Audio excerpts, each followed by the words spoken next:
Okay, so I'm gonna resume where I left off. The previous video about the one common phenotype. So yeah, I forgot where I left off, but the pupil, right? So the pupil is the one common phenotype that I've noticed in all of creation on the earth, or at least most of it. Even in some plants, I believe there's something like a pupil, but I may be wrong. And I came to this conclusion because if there's a fingerprint in the micro, which there's tons of fingerprint and clues to, the creator or God, there should be a fingerprint in the macro as well. Not only the cosmos, but also on an everyday basis. Just you should be able to look at your life and not really have to look into. You should be able to look at your life and look at the people around you and the things in your surroundings and be able to see and feel the presence of a creator, right? He should be it should be easy, if that makes sense.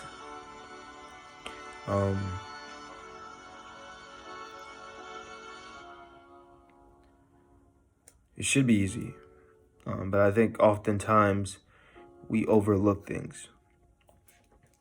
And the reason why I think it's also the people is because in certain religions and certain faiths, even, some ideas and concepts that are more esoteric and occult, they refer to the creator as the void. And what's void?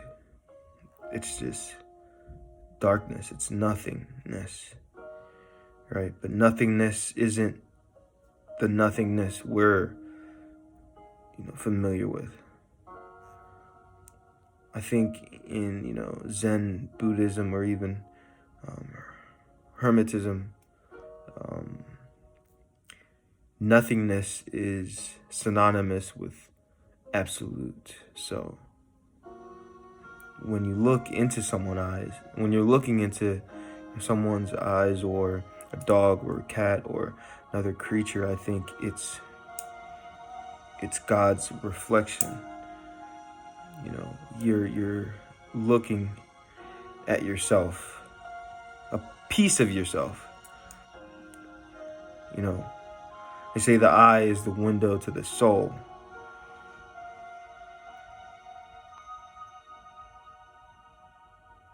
And the pupil is that glass.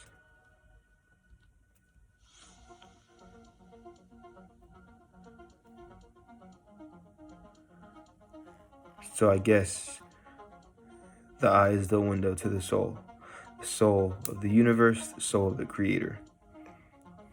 It's a weird thing. It's a weird concept. It could be complete bullshit. I'm definitely not a scientist or anything like that, but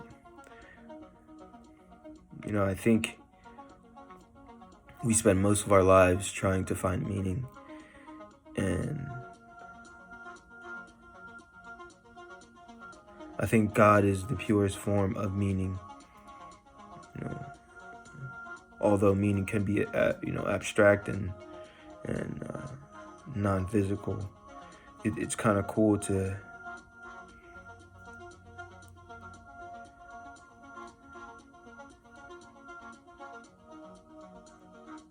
I think it's kind of cool to pin it to a physical attribute.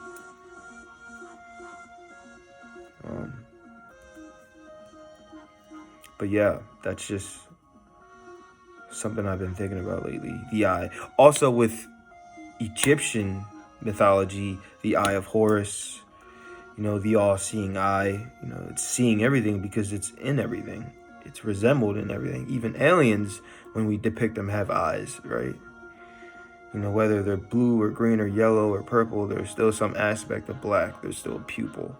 Black holes are like eyes. If you zoom in from a black hole and other, gas clusters, it looks like an eye. So I think in the Bible, God is referenced as the great I am. Again, so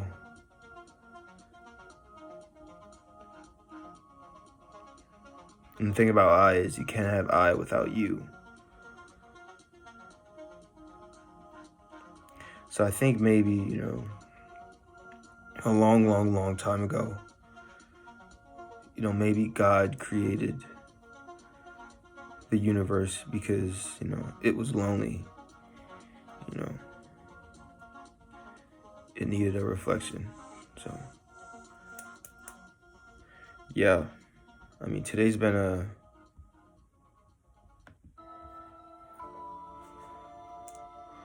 long day, a weird day, but I'm gonna upload these videos. Video 2. I haven't been doing it every day, like I said, but it's the second one, and yeah, these are my ideas and my thoughts. Maybe at the end of every video, I'll say like a closing statement that kind of exemplifies or puts into words my feeling and my perception of this day. I think today would be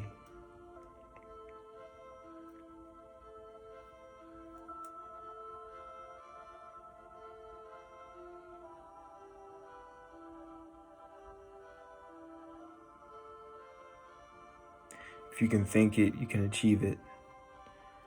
Stay focused. Be patient. Do things on your own time. The world was here and created long before you were born, and it's going to be here long after you're gone. So if you're going to do things right by you. Make sure it's right by you, because at the end of the day, you're going to die alone.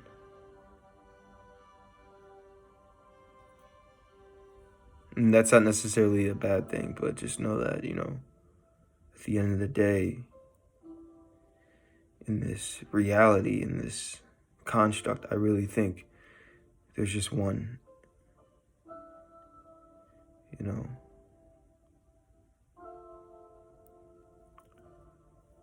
There's just one. So, next video.